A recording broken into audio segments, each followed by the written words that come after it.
आज मनाया जा रहा संविधान दिवस। राष्ट्रपति की अगुवाई में किया गया संविधान की प्रस्तावना का पाठ। उपराष्ट्रपति और प्रधानमंत्री समेत सभी नेता रहे मौजूद।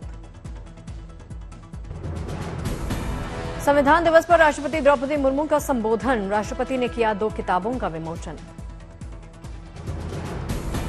संविधान दिवस पर स्मारक सिक्का और डाक टिकट जारी। राष्ट्रपति द्रौपदी मुर्मू ने किया विमोचन। संविधान के 75 साल पूरे होने के मौके पर राष्ट्रपति ने संस्कृत और मैथिली भाषा में संविधान का विमोचन किया। संविधान सदन में राष्ट्रपति द्रौपदी मुर्मू का संबोधन। कहा, संविधान हमारा सबसे पवित्र ग्रंथ।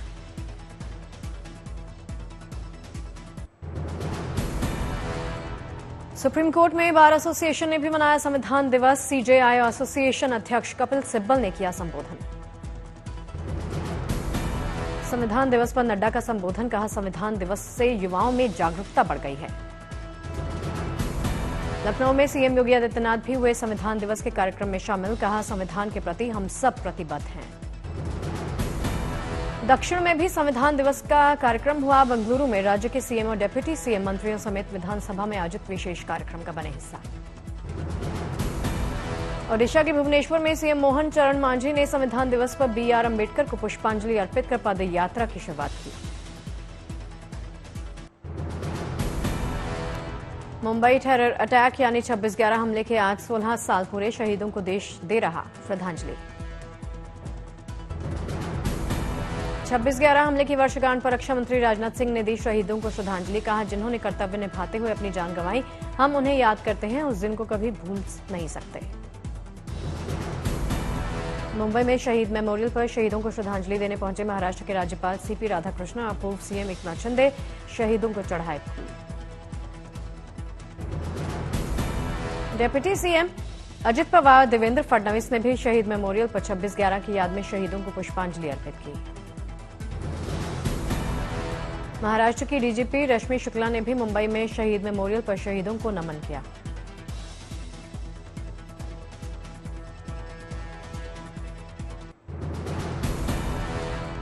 महाराष्ट्र सीएम पद पर एकनाथ शिंदे का इस्तीफा। राज्यपाल को सौंपा अपना त्यागपत्र। राजभवन में फडणवीस और अजित पवार भी मौजूद।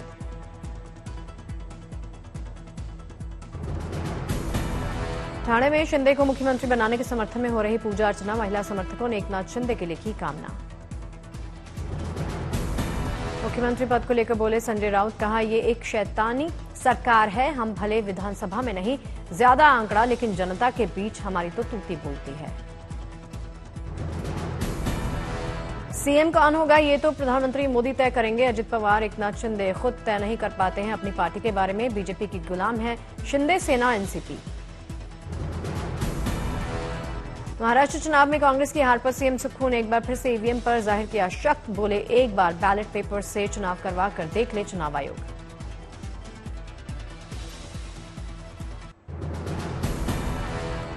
ओबीसी महासभा ने दिल्ली में एक प्रेस कॉन्फ्रेंस कर पूरे देश में जातिगत जनगणना करने की मांग की। महेंद्र सिंह, धर्मेंद्र कुशवाहा और जम्मू कश्मीर के पूर्व राज्यपाल सत्यपाल मलिक हुए शामिल।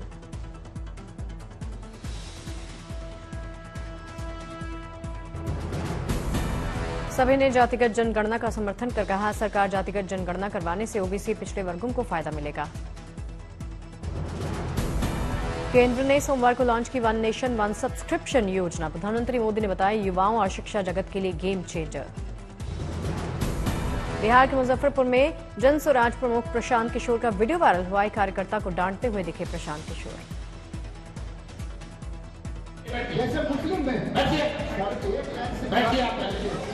बैठिए,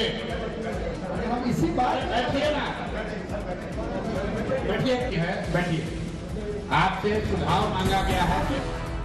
आईआईएमए के 394 विद्यार्थियों का प्लेसमेंट। इस साल 51 कंपनियों ने लिया हिस्सा, जिसमें banking, financial, consulting, FMCG sector में सबसे ज्यादा प्लेसमेंट।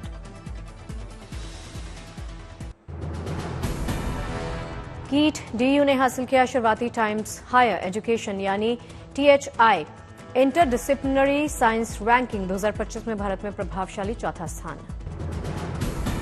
इंटरडिसिप्लिनरी वैज्ञानिक अनुसंधान में उत्कृष्ट प्रदर्शन करने वाले विश्वविद्यालयों को मान्यता देता है टीएचआई। विश्व स्तर पर शीर्ष 100 विश्वविद्यालयों की लिस्ट में शामिल 4 विश्वविद्यालयों में से एक कीट डीयू दुनिया भर में 92वें स्थान पर शामिल। कीट को THI से मिली मान्यता इंटरडिसिप्लिनरी अनुसंधान और नवाचार को बढ़ावा देने के लिए महत्वपूर्ण। कीट के संस्थापक डॉक्टर अच्युत सामंत ने की इस ऐतिहासिक उपलब्धि की सराहना। कहा, अंतर्वर्षीय वैज्ञानिक अनुसंधान विश्वविद्यालयों के बीच कीट की स्थिति दशकों इसके सर्वश्रेष्ठ योगदान को दर्शाती है। धीरेन्द्र कृष्ण शास्त्री की सनातन हिंदू एकता पद यात्रा यूपी में मौजूद, आज 6वां दिन। आज मऊरानीपुर से घुक्सी तक रहेगी यात्रा। आज 17 किलोमीटर का सफर तय करेगी ये यात्रा। यात्रा के दौरान 160 किलोमीटर की दूरी तय की जाएगी। यात्रा में संजय दत्त और खली भी हुए शामिल। यात्रा में ललितपुर का सूरज भी शामिल, जो देख नहीं सकता लेकिन बागेश्वर धाम से ओरछा तक यात्रा के साथ चल रहा। झांसी में हिंदू एकता यात्रा निकाल रहे धीरेन्द्र शास्त्री के ऊपर फेंका गया मोबाइल, बाबा के गाल पर लगा।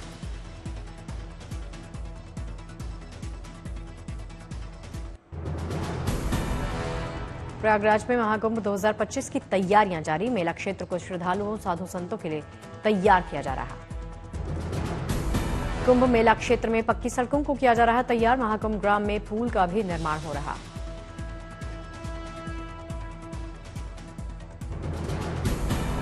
जीरो फायर थीम पर आयोजित हो रहा कुंभ मेला। आगजनी की घटनाओं को रोकने के लिए इंस्ट्रूमेंट के साथ फायर विभाग के कर्मचारी भी मौजूद। प्रयागराज के संगम तट में महाकुंभ क्षेत्र में 3 अखाड़ों की हो चुकी धर्म ध्वजा स्थापित। जूना अखाड़ा आह्वान, अग्नि अखाड़े ने की ध्वजा स्थापित। महाकुंभ की तैयारियां परखने 27 नवंबर को आएंगे सीएम योगी आदित्यनाथ। लगभग 223 करोड़ रुपए की लागत है।